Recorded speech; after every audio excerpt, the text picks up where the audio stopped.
Shantana, bonjour. Bonjour Vincent. Alors vous êtes la gérante de Comgest Growth Japan qui, comme son nom l'indique, est un fonds de Comgest qui investit dans les actions japonaises. C'est un fonds que vous gérez depuis 2009. Tout à fait. Donc vous êtes une spécialiste du Japon, Shantana, et ça tombe bien parce que les actions japonaises nous intéressent. Alors tout d'abord parce qu'aujourd'hui on sent une certaine défiance des investisseurs à leur égard. Le graphique qui apparaît à l'écran l'illustre assez bien. C'est le niveau des achats par les investisseurs internationaux des actions japonaises et on voit fin de courbe, la fin de courbe correspondant à la période présente, on voit que les investisseurs se sont plutôt défiés des actions japonaises. Alors à quoi c'est dû selon vous ? Je pense à plusieurs raisons. Tout d'abord, récemment, on entend beaucoup parler des tensions entre le Japon et la Corée du Nord qui ont menacé le Japon. Je crois que ça fait que les investisseurs étrangers évitent d'investir sur le Japon. Donc, il y a la peur de la géopolitique. Exact. Et d'autres choses, je crois, en termes de macro, le Japon ne suscite pas vraiment d'intérêt. Mais si vous regardez en termes d'investissement de la part des investisseurs domestiques, nous voyons assez bien, c'est ça qui fait soutenir le marché. Les investisseurs domestiques reviennent sur le propre marché, ce qui fait qu'il y a quand même beaucoup d'opportunités. C'est quand même la première fois depuis très longtemps. Alors c'est la première fois depuis très longtemps et on va revenir sur le rôle des investisseurs domestiques. Mais est-ce que vous ne pensez pas tout de même que les actions japonaises souffrent d'une image négative auprès des investisseurs internationaux ? Quand on pense actions japonaises, on pense sociétés endettées, marchés qui n'ont pas performé depuis des lustres, et puis aussi, sociétés qui dépendent très fortement du yen. Alors, il y a un peu tout ce cocktail-là. Alors, si vous regardez en termes des bénéfices des sociétés japonaises, nous n'avons jamais vu que les sociétés japonaises font autant d'argent avant. Nous arrivons à un niveau, vous regardez en termes de croissance de bénéfices, ça fait 5-6 années d'affilée que le Japon nous offre une croissance de bénéfices nettement bien supérieure à celle des autres marchés. Alors ça, c'est une idée reçue aussi qu'on a à propos du Japon, c'est-à-dire qu'on a toujours dans l'idée que les sociétés japonaises ne sont pas très rentables. Là, vous nous dites, depuis 3 ans, les choses ont changé. Mais qu'est-ce qui ferait qu'on n'est pas face à une sorte d'épiphénomène, mais à un mouvement structurel ? Je trouve qu'il y a un mouvement structurel, mais structurel à long terme, ce qui est positif parce que les sociétés japonaises commencent à vraiment se soucier plus sur les bénéfices, à se concentrer sur les activités rentables et débarrasser des activités non rentables. D'autres choses qui fait que les bénéfices des sociétés japonaises continue à augmenter, c'est qu'il y a la baisse des impôts des sociétés promis par M. Abe depuis qu'il est venu au pouvoir. Il a déjà baissé les impôts. Il a réduit tous les ans, un petit peu. Aujourd'hui, on est à 30%. On est à peu près 30% actuellement, mais on va continuer dans quelques années encore à un niveau entre 20 et 25%. Donc ça améliore mécaniquement la profitabilité des entreprises japonaises. Est-ce qu'il n'y a pas aussi un changement d'attitude ? Parce que parmi les poncifs qu'on entend à propos des sociétés japonaises, il en est un, c'est elles surinvestissent. Or, et on a un graphique qui apparaît à l'écran qui l'illustre encore une fois, on a le sentiment que les investissements sont en train de se stabiliser, ont reculé et se stabilisent aujourd'hui à des niveaux qui sont plus conformes à ce qu'on trouve dans les autres sociétés occidentales. Le graphique, je précise, là, c'est le pourcentage des profits et des investissements des entreprises japonaises hors financières en PIB sur un an glissant. Donc là, on voit bien qu'on a un croisement des courbes entre les investissements qui ont baissé, qui se sont stabilisés, et les profits qui ont en effet tendance à exploser depuis 2012. Je crois que c'est le plus important changement au niveau de macro au Japon. Justement, dans les dernières 20 ans, les sociétés japonaises surinvestissent massivement Et actuellement, on arrive à un niveau, l'investissement est stable et le cours de bénéfices continue à croître. Donc, on arrive à un moment que les sociétés japonaises continuent à montrer une croissance au niveau de profit. Et d'autres choses au niveau de profit, c'est que comme les sociétés japonaises ont pu traverser dans beaucoup de périodes de yen fort ou de yen faible, elles ont beaucoup souffert aux périodes de yen fort, elles ont commencé à faire pas mal de restructurations, couper les coûts drastiquement. Et actuellement, elles sont en train de bénéficier de cette drastique restructuration. Donc, on voit, nous pensons que les sociétés vont continuer à délivrer une croissance au niveau de bénéfices assez fort. Il y a un autre point qui est à souligner aussi dans les évolutions récentes des sociétés japonaises. Vous allez m'arrêter si je me trompe, mais j'ai le sentiment que l'endettement des sociétés japonaises a considérablement décru. On les considérait généralement affligées d'une dette très lourde. Or, elles ont eu tendance à réduire cette dette ces dernières années. Exact. Si vous regardez en termes des sociétés dans le TOPIX, en 2009, il y a seulement 30% des sociétés qui ont des trésoreries nettes.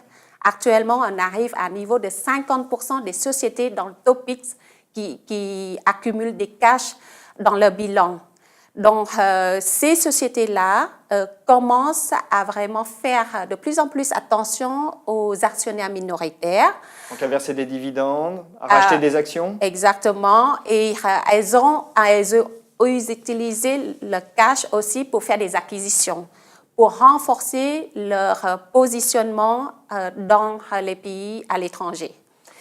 Donc, de ce coup, je peux vous souligner une autre chose, c'est que au Japon, contrairement à ce qu'on croit, on peut trouver vraiment des très belles sociétés avec des franchises très élevées et beaucoup de sociétés qui ont des parts de marché mondiales à plus de 50 ou 80% sur beaucoup de produits niches que d'autres sociétés, même dans d'autres pays développés, n'ont pas.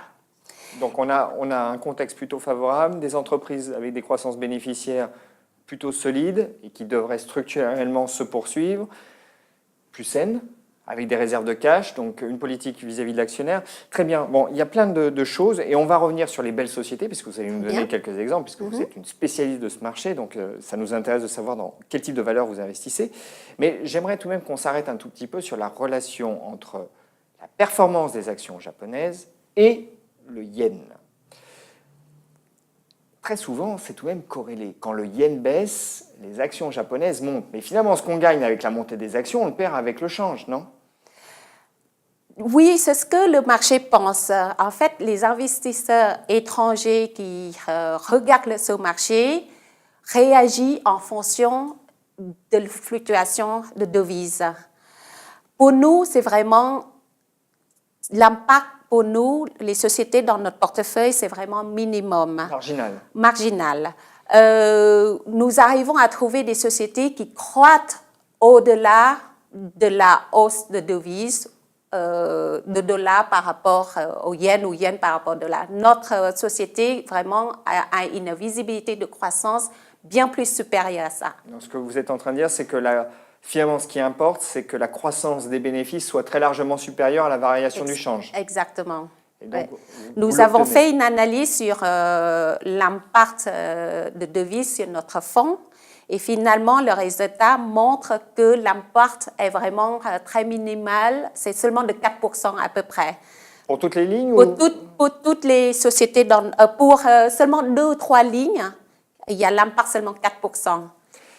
J'aimerais qu'on revienne également à un autre point que vous avez commencé à évoquer, c'est celui du retour des investisseurs domestiques sur les actions japonaises. Mais parmi les investisseurs domestiques, on trouve la Banque du Japon. Est-ce que ce n'est pas embêtant tout de même, alors même si pour le moment on peut se dire que ça soutient les cours, qu'une institution publique, d'une certaine façon, pilote un peu le marché en administrant les prix puisqu'elle achète des actions? Elle achète des actions, c'est sûr, mais actuellement, le ratio de détention de la BOG, c'est seulement 3%. Donc, je pense que l'impact n'est pas vraiment important. Mais je trouve ce qui est intéressant sur cette démarche des investisseurs domestiques sur le marché, c'est les fonds de pension. On entend beaucoup parler des fonds de pension, les GPIF, qui est un des plus grands fonds de pension du monde, qui commence à investir sur ce marché.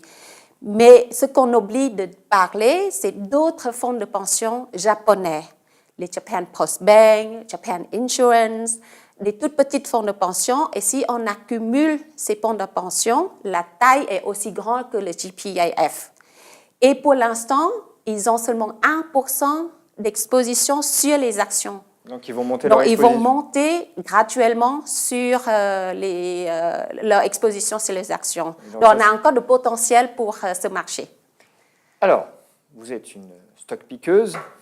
Vous allez dénicher les sociétés japonaises qui pourraient croître et avec des croissances bénéficiaires intéressantes.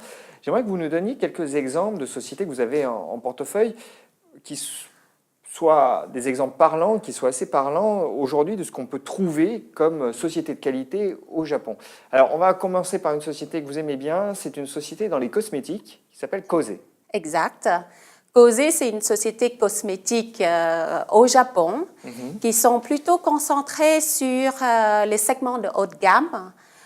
Comme vous savez, le Japon, il y a beaucoup de populations âgées, des personnes âgées, dont les personnes âgées ont de l'argent et dont elles consomment avec les produits de haute gamme. Et Kose, à peu près 70% de bénéfices opérationnels est contribué par les segments de haute gamme.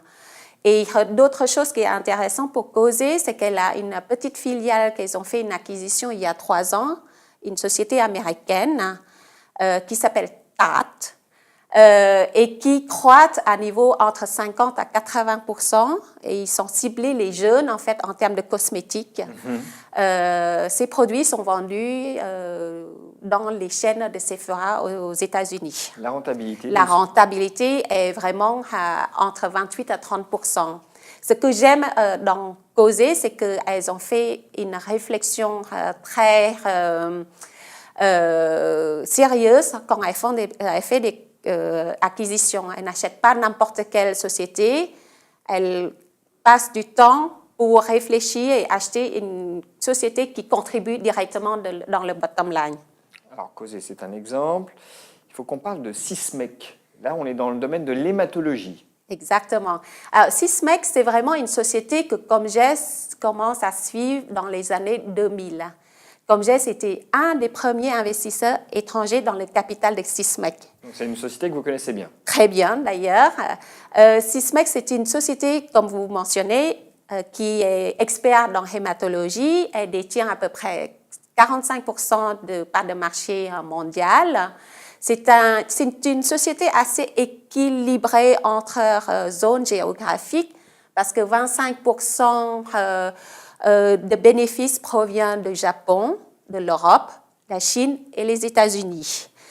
Malgré la part de marché importante déjà, la société continue à gagner des parts de marché dans certaines régions.